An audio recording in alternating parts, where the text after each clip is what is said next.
estimados estudiantes, bienvenidos a la clase de literatura. Como saben, soy su profesora Mercedes Pando.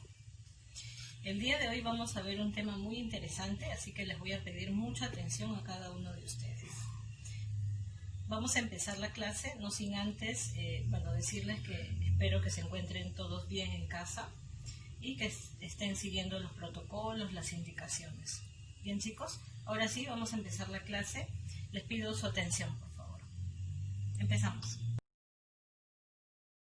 Muy bien, chicos, el tema de hoy es el vanguardismo europeo. Bien, chicos, vamos a hablar entonces acerca del vanguardismo europeo.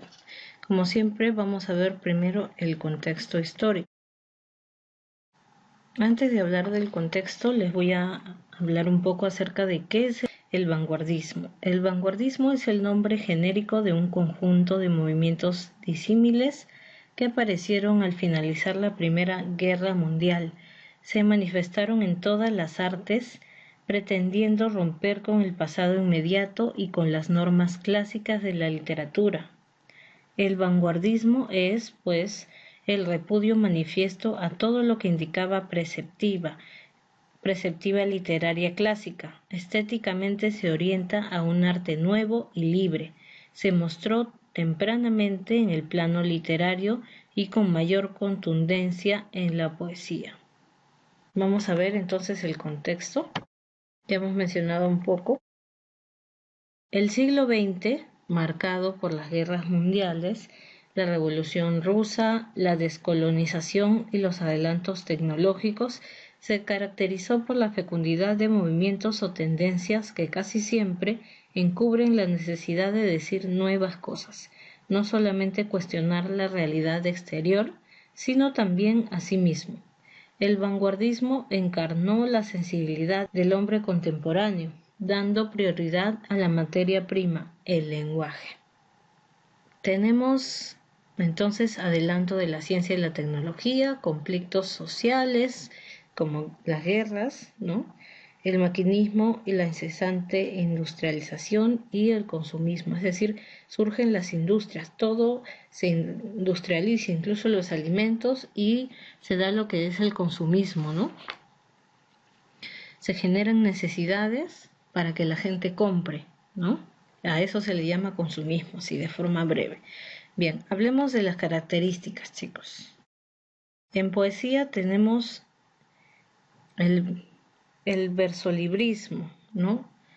Ruptura de la métrica regular y la rima, falta de plan lógico, repentinismo y automaticismo en la escritura, esquematismo, ideas apretadas o acumuladas, preponderancia de la imagen. En la narrativa tenemos una visión universal e histórica del hombre, temas múltiples y amplia perspectiva. Se introducen técnicas novedosas como el monólogo interior y el flashback principalmente.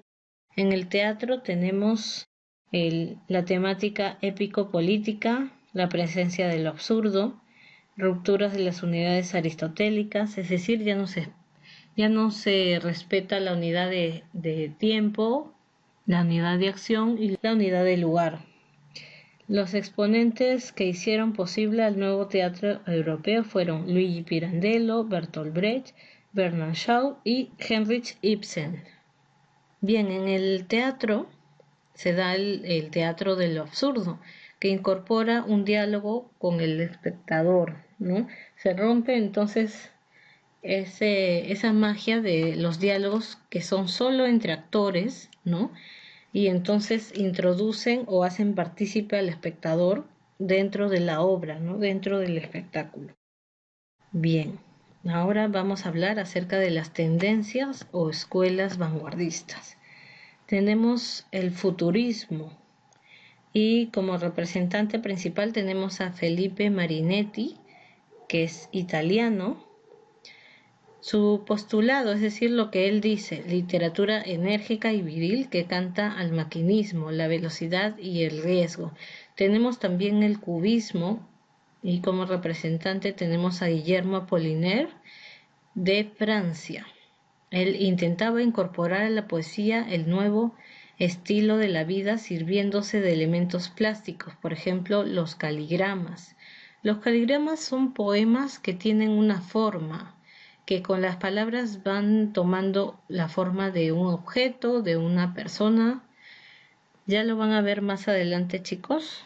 Bien, tenemos también el dadaísmo. Como representante tenemos a Tristán Tzara, o también conocido como Dada, de ahí viene el nombre dadaísmo, que es un representante de Rumanía. Él habla de la destrucción del arte, plantea la ruptura entre el pensamiento y el lenguaje. Tenemos también el ultraísmo, cuyo representante es Gerardo Diego, de España. Se da la búsqueda de la poesía pura con metáforas insólitas. Tenemos también el expresionismo, a cargo de Franz Kafka, que es representante de Praga, preocupación profunda e íntima. Franz Kafka es de Checoslovaquia, ¿no? Bien, tenemos también el creacionismo, a cargo de Vicente Huidobro, de Chile. Su postulado es crear la libertad en la poesía a partir de imágenes autónomas. Tenemos también el existencialismo, a cargo de Jean-Paul Sartre, de Francia. La filosofía de lo absurdo, plantea él, ¿no? No existe lo absurdo ni lo eterno, solo lo pasajero y circunstancial. Tenemos también el surrealismo, a cargo de André Breton, es francés también. El postulado de él es la expresión del subconsciente con la creación de un lenguaje autónomo y automático. Veamos a los representantes con sus obras respectivamente.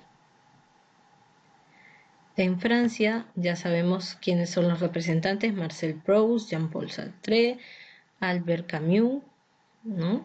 Entre sus obras tenemos la de Proust, En busca del tiempo perdido.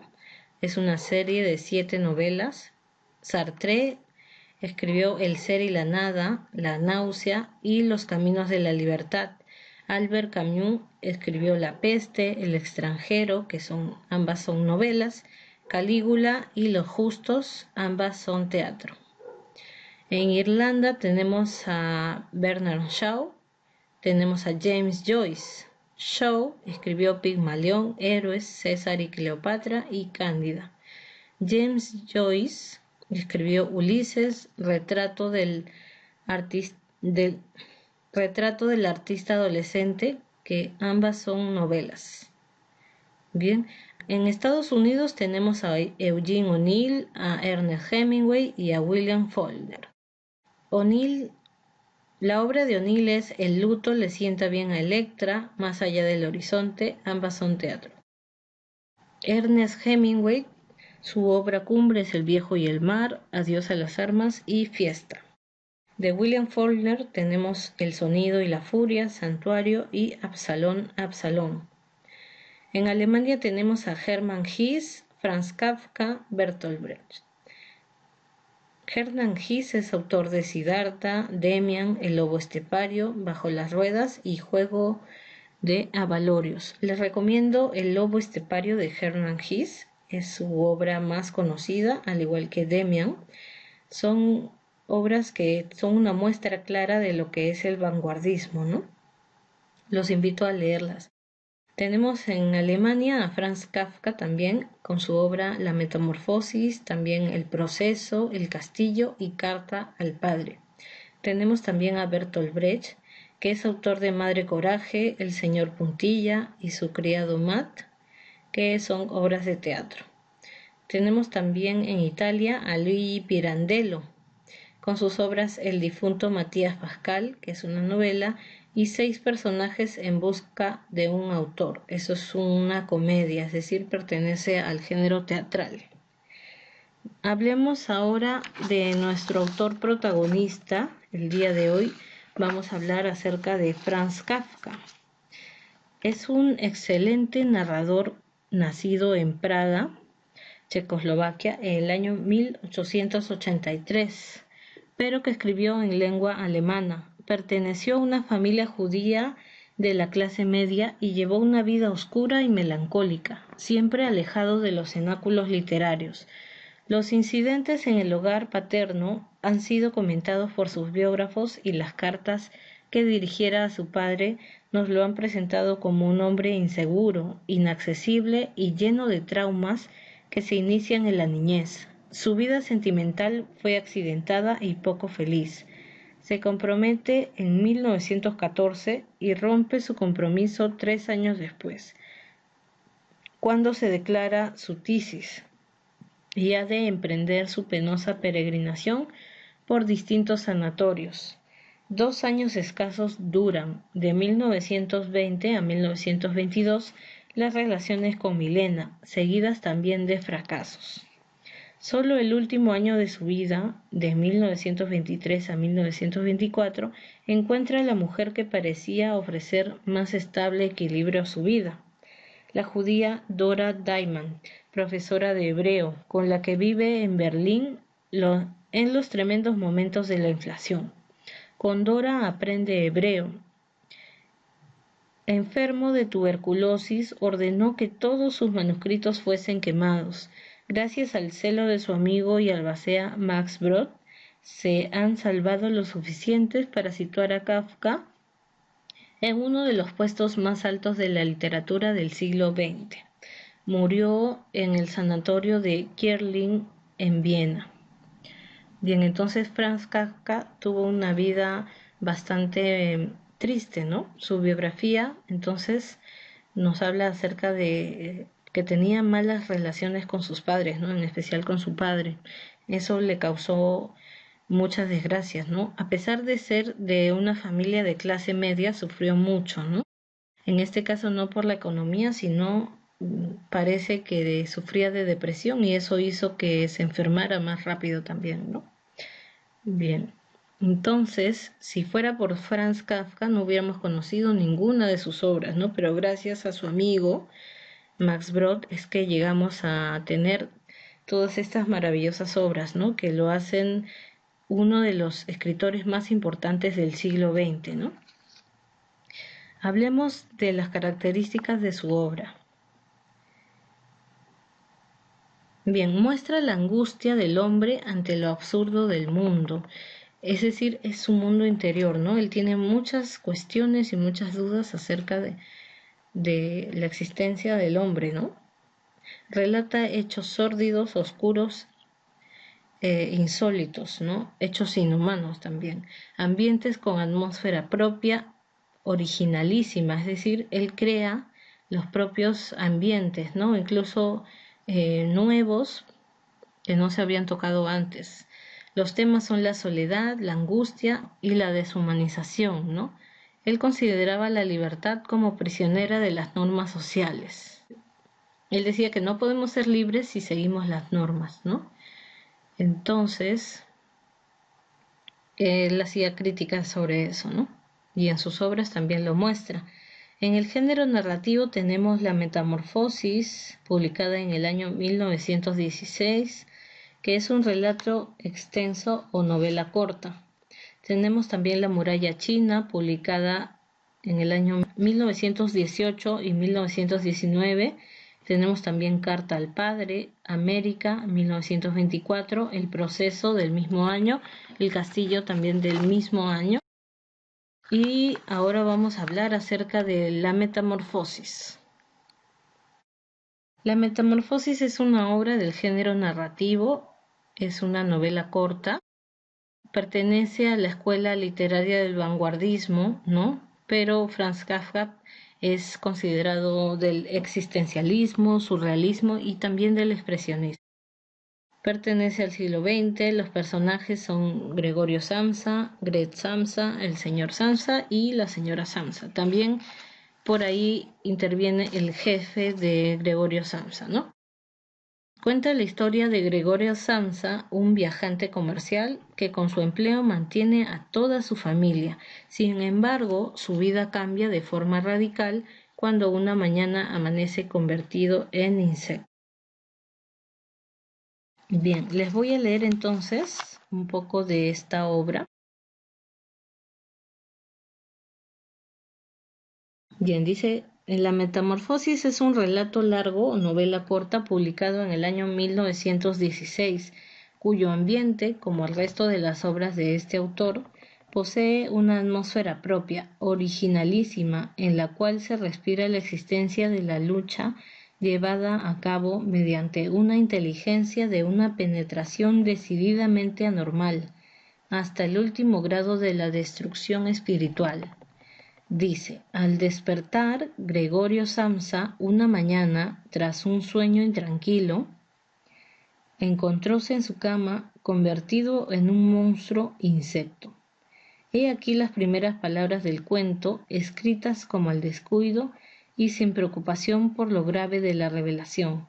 Lo extraño es que ni siquiera el mismo protagonista se halla muy asombrado, únicamente teme llegar con retraso a su empleo. Es viajante de paños, por causa de esta ligera indisposición. Gregorio permanece encerrado en su habitación. Su padre y su hermana están ya inquietos. Cuando penetra en la casa del jefe de su oficina, preocupado por la demora, Gregorio, excitado, consigue abrir la puerta, golpeando con su cabeza de insecto el pestillo. Ante sus asqueados y asombrados interlocutores, cree ser el único que conserva la serenidad y dice con voz ininteligible y animal: bueno, me visto al momento, recojo el muestrario y salgo de viaje. Cierto que hoy me encuentro en un grave aprieto, pero trabajando sabré salir de él. El jefe, aterrorizado, se retira. Gregorio comienza su nueva existencia. Todo es de una simplicidad y una coherencia terrible. El cuerpo viscoso de Gregorio, sus muchas y frágiles patas, le impiden moverse con soltura. Su hermana le lleva los alimentos y le limpia el cuarto, pero termina por ceder a su repugnancia y es reemplazada por una tosca sirvienta. Al alquilar los cuartos a unos inquilinos, Gregorio los termina espantando. Es preciso que intentemos deshacernos de él, termina diciendo la hermana al padre. No es posible sufrir en la propia casa estos tormentos. Y Gregorio muere una noche, firmemente convencido de que tenía que desaparecer. Gregorio, como el personaje de José K. del proceso, vive un proceso gradual de persecución, de la propia culpa, de la necesidad de su destrucción. Bien, como les mencionaba hace un momento, Kafka trata de proyectar su mundo interior en las obras que va escribiendo, ¿no? Por ejemplo, en La Metamorfosis y también en El proceso, ¿no? Muestra prácticamente cómo el protagonista, Gregorio Samsa, se siente atrapado en su rutina, ¿no? Y que también no le importa, está tan sumido o tan esclavo del trabajo que no le importa su propia situación, ¿no? Está más preocupado por llegar al trabajo que por su propia vida o su propia realidad, ¿no? Incluso quiere adaptarse a ella, ¿no? Entonces, podemos deducir muchas cosas, podemos analizar de diferentes puntos, ¿no? Pero en sí vemos cómo Kafka va proyectando sus ideas, sus pensamientos, su pensar y su sentir en las obras, ¿no? Bien, chicos, entonces ahora vamos a pasar al libro. Nos ubicamos en la página 99. Tenemos ahí algunas preguntas. Dice, ¿a qué se llama vanguardismo? El vanguardismo, como lo mencionamos al inicio, es un conjunto de movimientos literarios que aparecieron al final de la Primera Guerra Mundial, en el siglo XX, ¿no? Eso es el vanguardismo. Tenemos, por ejemplo, el futurismo, el dadaísmo, tenemos también el ultraísmo, el cubismo, varias corrientes literarias, ¿no? Todo ese conjunto de corrientes literarias se les llama vanguardismo. Pregunta 2. Dice, menciona 4 escuelas vanguardistas. Justo acabamos de mencionarlas, ¿no? El dadaísmo, el ultraísmo, el creacionismo, el existencialismo, el surrealismo, el expresionismo. tenemos varias escuelas o movimientos vanguardistas. Pregunta 3. ¿Qué temas aborda Kafka en su obra? Los temas que aborda Franz Kafka son la soledad, la angustia, la deshumanización, ¿no? Señala el tema principal de la metamorfosis. El tema de la obra La Metamorfosis es la deshumanización del hombre, ¿no? Pregunta 4. Señala el tema... Bien, esa es la pregunta 4, ¿no? Bien, chicos, entonces ahora nos vamos a encontrar en unos minutos para resolver las preguntas que faltan, las preguntas de trabajando en clase. Tenemos que ordenar las letras y formar el nombre de 5 autores del vanguardismo europeo. Bien, en la página 100 tenemos también más ejercicios como una sopa de letras. Tenemos también para relacionar el autor y su obra. Luego tenemos un 3 en raya. Autor, el orden es el siguiente: autor, país y obra.